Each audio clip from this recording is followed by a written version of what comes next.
नमस्कार, आप देख रहे हैं जुल्मास तक न्यूज। मैं हूं आपके साथ विद्या राय। आइए बात करते हैं आज के कुछ अहम मुद्दों पर। भक्त प्रहलाद के आवाज लगाते ही प्रकट हो गए भगवान। किशोरी मनुप्रिया श्रीमद् भागवत कथा में सुनाई श्री कृष्ण जन्मोत्सव की भव्य कथा।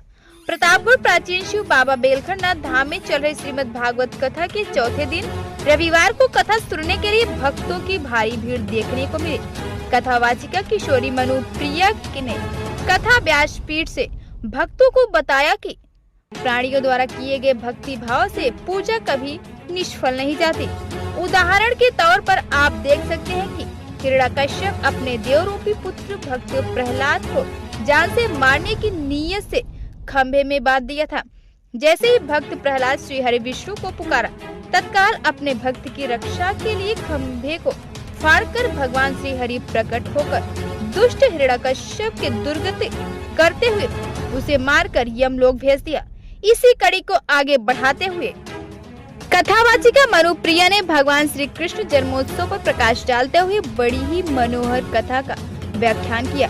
किशोरी जी की सुंदर मुखार बिंदु से श्री कृष्ण जन्मोत्सव की कथा सुनकर श्रोतागण खुशी से झूमने लगे।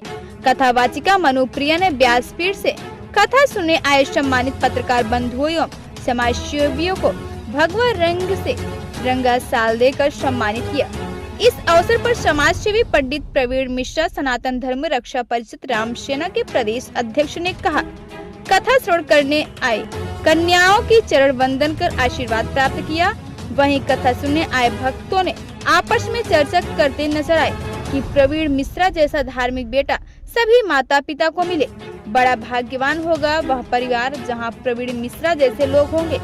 इस कार्यक्रम में मुख्य रूप से बद्रीनाथ गिरी, विश्वनाथ गिरी, पत्रकार शैलेंद्र तिवारी, जुल्मास तक के संपादक कृष्ण कुमार, एडवोकेट विद्या, विनेश यादव, प्रिंशु, बंटी, जितेंद्र, सत्यम, शिवम, नवीन, सुनील तिवारी, रमेश मिश्र, श्रवण, अखिलेश कुमार, जनसत्ता दल के वरिष्ठ नेता दिनेश तिवारी, सुशील कुमार, कृष्ण कुमार मिश्र, कुशल आदि तमाम भक्त मौजूद रहे। Report Avneesh Pandey, bureau chief, Pratapgarh, जुल्मास तक न्यूज। नमस्कार, आप देख रहे हैं जुल्मास तक न्यूज। मैं हूं आपके साथ विद्या राय। हम इस समय उपस्थित हैं प्रतापगढ़ अंतर्गत बाबा बेलखंडनाथ धाम में श्रीमद् भागवत कथा का रसपान कराया जा रहा है। हमारे कथा आयोजक हैं कथावाचिका मनुप्रिया जी के द्वारा। हम उनसे जानना चाहेंगे कि इस कलिकाल में श्रीमद् भागवत कथा को ही इतना महत्व क्यों दिया जा रहा है। क्योंकि श्रीमद् भागवत कथा, इसको सभी वेदों का सार कहा जाता है। अब किसी के पास इतना समय तो है नहीं कि 18,000 श्लोकों का बैठ करके श्रवण पान करे। 4 वेद, 17 पुराण और भी हैं, तो किसी के पास इतना समय नहीं है कि वो इन सबका निचोड़ सुन सके, इन सबको अलग अलग अध्ययन कर सके। तो इसीलिए सब वेदों का सार श्रीमद् भागवत ग्रंथ है। तो इस ग्रंथ को सुनने से मुक्ति तो है, लेकिन यथावत श्रोतागण को ये चाहिए कि ध्यान से सुनना। सुन किस भाव से? अभी आपने ये भी कहा कि जो भगवान होते हैं, हम जिस तरह से उनको पुकारते हैं वो इसी तरह से हमें दर्शन देते हैं। क्या ये सत्य है? अब ये सबका अपना अलग अलग अनुभव है। हमने तो अपना व्यक्तिगत अनुभव कहा। अब शास्त्रों में तो यही लिखा है कि शिशुपाल ने गाली दे के पुकारा, अपने उस भाव से पुकारा तो भगवान उसको उस भाव से मिले। मित्रवत भाव से जिसने पुकारा उसको मित्रवत भाव से मिले। नमस्कार, आप देख रहे हैं जुल्मास तक न्यूज। मैं हूं आपके साथ विद्या राय। हम इस समय उपस्थित हैं प्रतापगढ़ अंतर्गत बाबा बेलखंडनाथ धाम में। यहाँ पर श्रीमद् भागवत कथा का आयोजन किया गया है। हमारे साथ उपस्थित है कथा के आयोजक। हम उनसे जानना चाहेंगे कि ये जो कलयुग में कथा, श्रीमद् भागवत कथा का आपके द्वारा आयोजन किया गया, हमारे सनातन धर्म को बढ़ावा दिया जा रहा है, इससे क्या उद्देश्य है? और खींच करके प्रहलाद से कहा कि सभी भक्तजनों को देखिए, इसका मेन उद्देश्य तो हमारा यही है कि सनातन धर्म का प्रचार और प्रसार, जैसा कि ये प्राचीन समय से भी चला आ रहा है कि संत समागम हरि कथा तुलसी दुर्लभ दोई, सुत दारा और लक्ष्मी पापी के घर हो। आज के समय में जो कलयुग है, कलयुग में संतों का समागम और धर्म की चर्चा और भगवत की उत्थान और भगवान की कृपा, ये सब बहुत कम लोगों के ऊपर हो पा रही है, बहुत कम लोग इसको कराना भी चाहते हैं। इसी उद्देश्य से और जो विशेष हमारा उद्देश्य है, श्री बाबा बेलखरनाथ धाम के प्रचार प्रसार से संबंधित उद्देश्य है कि श्री बाबा बेलखरनाथ धाम का प्रचार और प्रसार हो।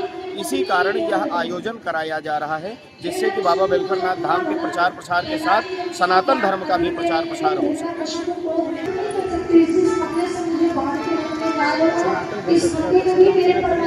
हमारे साथ उपस्थित है सनातन धर्म रक्षक परिषद राम सेना के प्रदेश अध्यक्ष प्रवीण मिश्रा जी। हम उनसे जानना चाहेंगे कि उनके द्वारा कहीं मंदिरों में देवी देवताओं की स्थापना कराई जा रही है, तो कहीं गरीब बेटियों की शादी में अनुदान कराया जा रहा है, तो कहीं श्रीमद् भागवत कथा का आयोजन कराया जा रहा है। सर, ये जो आप हमारे सनातन धर्म को बढ़ावा देने का इतना पुनीत कार्य कर रहे हैं, क्या उद्देश्य है सर आपका ये सब कराने इसका? एक उद्देश्य ये है कि गरीब लोग को कथा सुनने को नहीं मिलता है, जो भी गरीब हैं समाज में हैं, जिनको कथा सुनने का अवसर ही नहीं प्राप्त होता है, इसलिए सार्वजनिक कथा का आयोजन किया गया है कि ताकि सभी लोग समाज में कोई वंचित न रह जाए कथा के सुनने के लिए, इसीलिए कथा का आयोजन किया गया है। और रही बात है कि पुनीत कार्य के लिए, तो ये जीवन इसलिए बना है कि धर्म का कार्य करते रहें, गरीबों की मदद करते रहें और लगातार कहीं न कहीं कोई न कोई आयोजन हमारे द्वारा चलता रहता है, सामाजिक कार्य होता रहता है। और मैं सभी समाज सेवी और सभी नेताओं से कहना चाहता हूं कि अपने क्षेत्र में कोई न कोई ऐसा आयोजन करें कि जिससे गरीबों को लाभ मिल सके, गरीब कन्याओं की शादी हो सके, गरीब और कहीं भी कोई पीड़ित हो रहा है तो उसकी आवाज़ उठाएं। हमने आपके हिरण्यकश्यपु पाठशाला में जो विषय निर्धारित है, हम तो आपकी ही हिरण्यकश्यपु स्तोत्र, हिरण्यकश्यपु स्तुति, यही सब सिखा रहे हैं, आपका ही सब कुछ बता रहे हैं। लेकिन इनकी बुद्धि बचपन से ही ऐसी है कि इनको कुछ सिखाने की आवश्यकता ही नहीं पड़ती। समझा भी जा, बहुत समझाने की कोशिश की, किसने? हिरण्यकश्यपु ने कि शायद बालक है, अगर प्यार से समझाऊंगा तो बता देगा। पूछे कि वत्स प्रहलादम भद्रन्ते सत्यम कथम या माम प्रशांत, ये प्रहलाद तुम मेरे छोटे से पुत्र हो, मैं तुम्हें बहुत स्नेह करता हूँ, लेकिन बेटा सही से बताओ ये किसने तुम्हें सिखाया? प्रहलाद जी बार बार ये कह रहे हैं पिताजी भगवान भक्ति करनी चाहिए, भगवत भक्ति। अब की बार हिरण्यकश्यपु चेतावनी देके आया कि अगर 1 महीने के अंदर ये पूरा पाठ जो याद किए हैं डिलीट नहीं किया और दूसरा नहीं सिखाया तो आपको मृत्यु दंड भी दिया जा सकता है। शर्मानी है। देखो यहाँ भी ध्यान देने योग्य बात है, हिरण्यकश्यपु दैत्य है, लेकिन उसका पुत्र प्रहलाद बहुत बड़ा भगवान का भक्त है। इसका कारण ये कि माता दयालु ही भक्त थी, इसलिए पुत्र ही भगवान बना सकती है। रावण विशेष सर्वा जैसे ब्राह्मण के यहाँ रावण जैसे दुष्ट का जन्म हुआ। क्यों? क्योंकि माता कैसी राक्षस कुल की थी।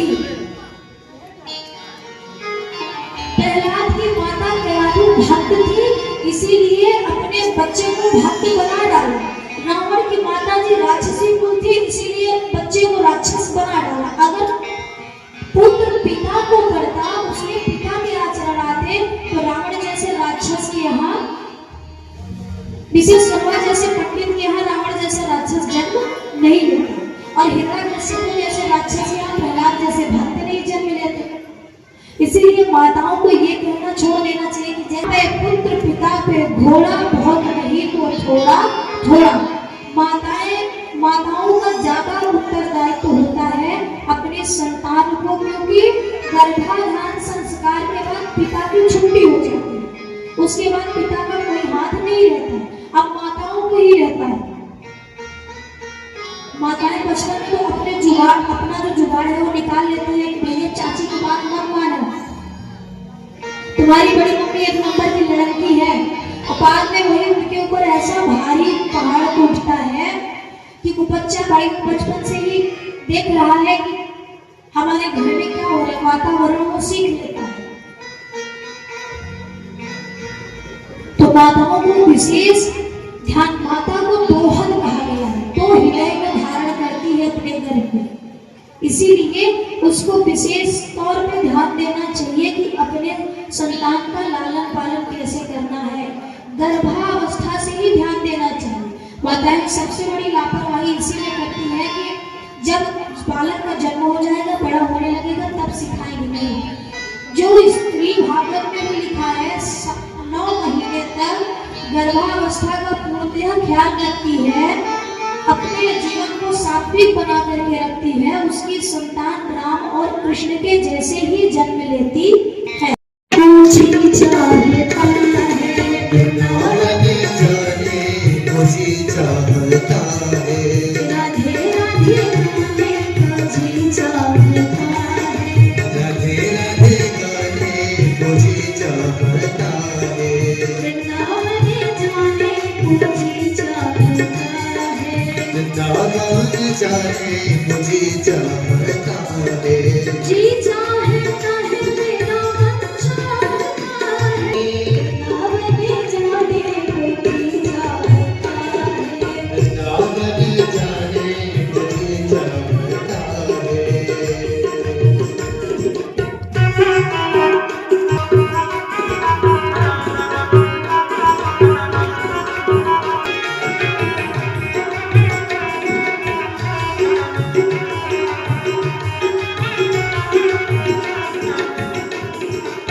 जितने संत मिलेंगे उससे लाख गुना ज्यादा एक जगह वृंदावन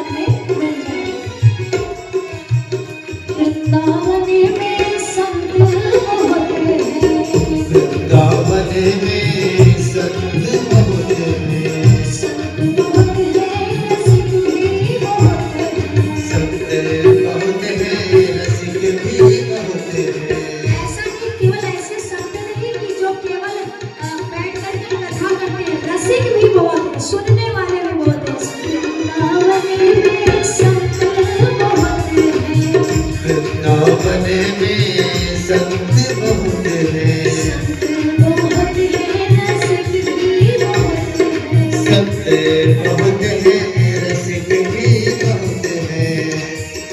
शीश झुकाने को जी चाहता है, शीश झुकाने को जी चाहता है, शीश झुकाने को जी चाहता है, शीश झुकाने को जी चाहता